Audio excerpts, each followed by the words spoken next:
दुर्योधन की मृत्यु के बाद भानुमति का क्या हुआ? जब कभी भी महाभारत की बात होती है तो इसमें द्रौपदी, कुंती, माधवी और गांधारी जैसी अनेकों महिलाओं का जिक्र देखने को मिलता है और ऐसा बताया जाता है कि महाभारत का सबसे अहम किरदार द्रौपदी उस समय की सबसे सुंदर स्त्री थी, जिसकी एकमात्र झलक देखते ही हर किसी का मन मचल जाता था। लेकिन महाभारत काल में द्रौपदी के अलावा भी एक ऐसी स्त्री थी जिसके बारे में तो यह कहा जाता है कि वह उस समय पूरी धरती पर द्रौपदी के अलावा अगर कोई सबसे सुंदर स्त्री थी तो वह थी भानुमति। अब आप में से ऐसे बहुत से लोग होंगे जो कि भानुमति के बारे में नहीं जानते होंगे।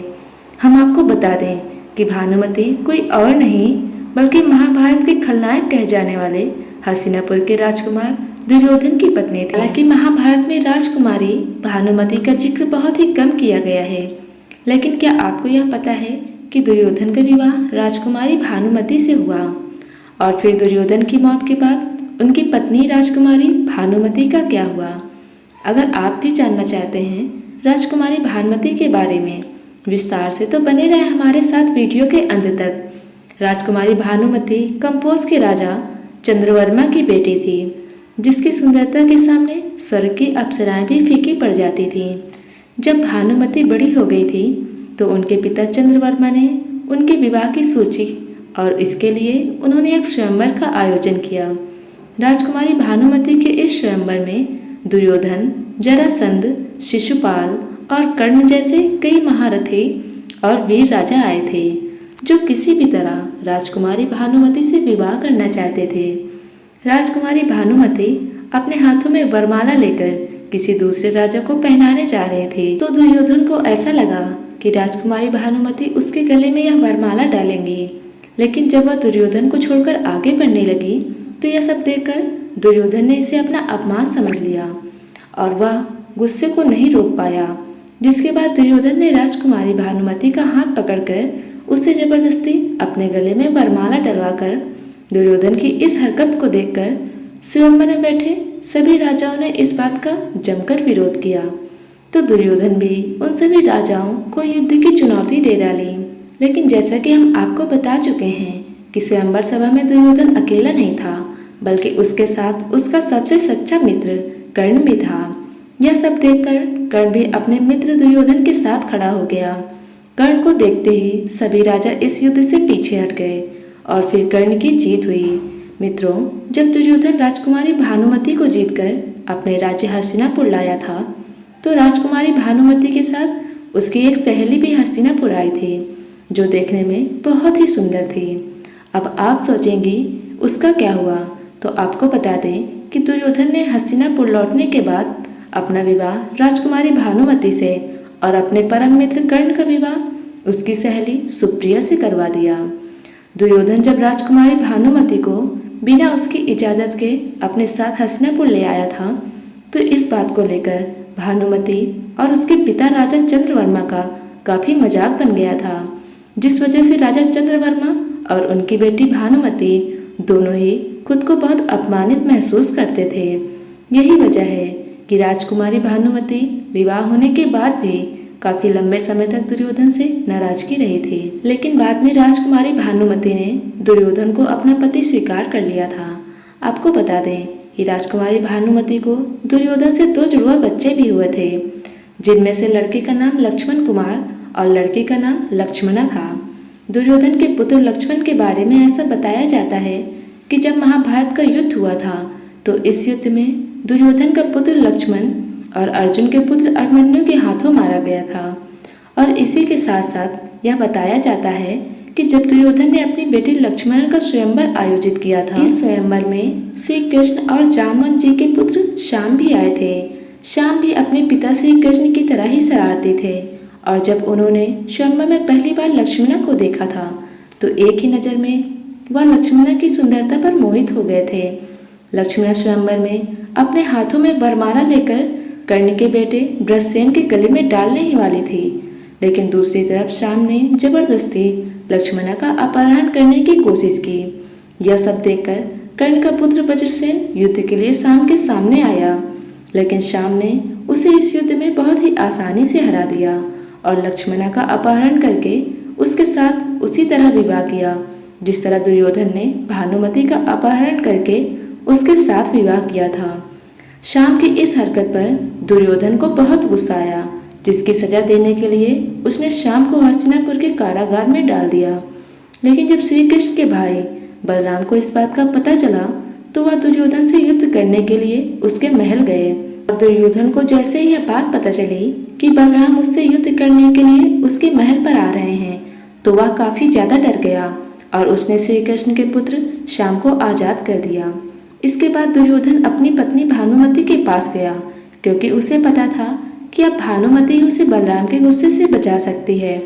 इसके बाद दुर्योधन ने अपनी पत्नी भानुमति से कहा वह बलराम जी से बातचीत करके उन्हें समझाएं।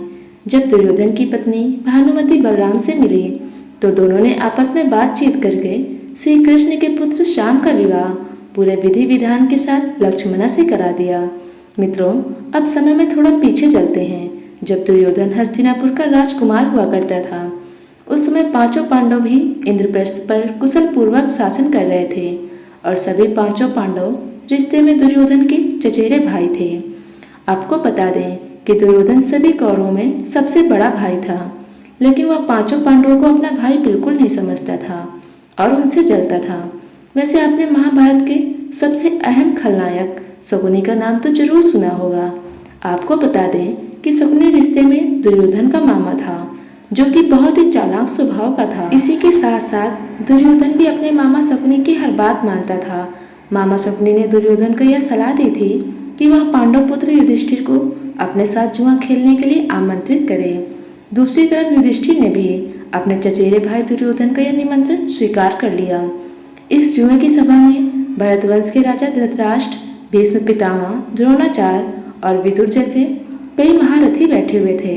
आपको बता दें कि शकुनी मामा ने पांडव पुत्र युधिष्ठिर को जुए का निमंत्रण इसलिए दिया था क्योंकि उनके पास जुआ खेलने के लिए ऐसे पासे थे जो कि उसके मरे हुए पिता के हड्डियों से बने हुए थे और वे पासे केवल मामा शकुनी के इशारे पर ही पलटते थे, जिस वजह से मामा शकुनी ने युधिष्ठिर के साथ जुआ खेलने का फैसला किया।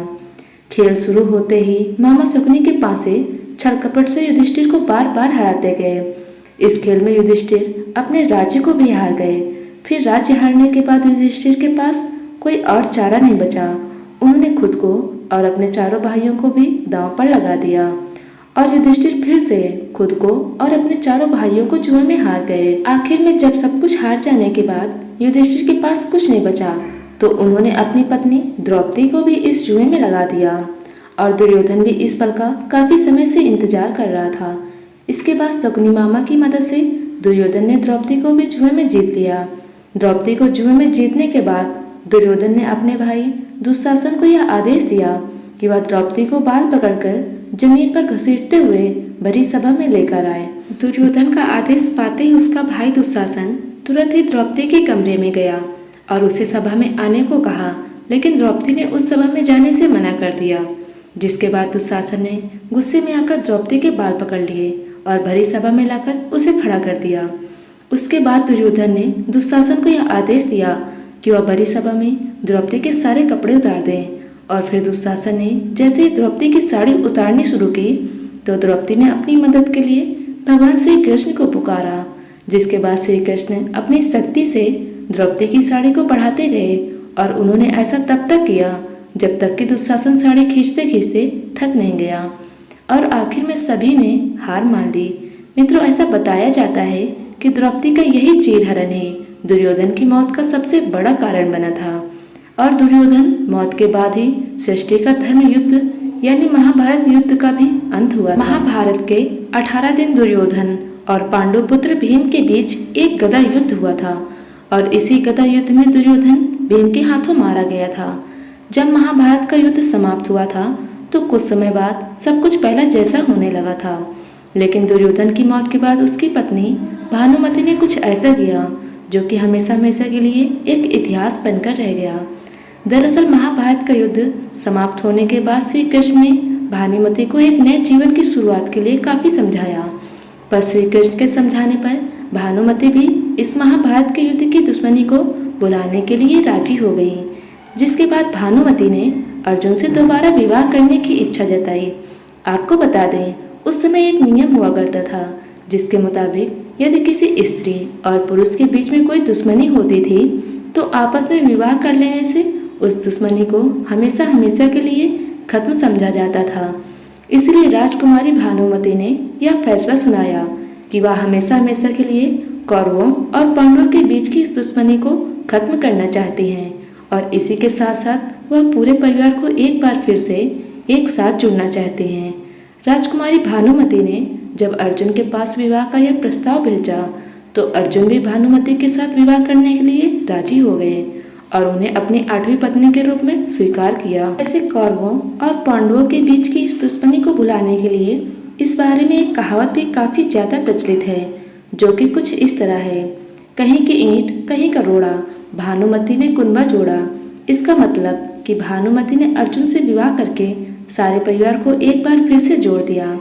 आज की यह कथा और वीडियो आपको कैसी लगी नीचे कमेंट करके अवश्य बताएं। अच्छी लगी हो तो लाइक करें और चैनल को सब्सक्राइब करें। धन्यवाद।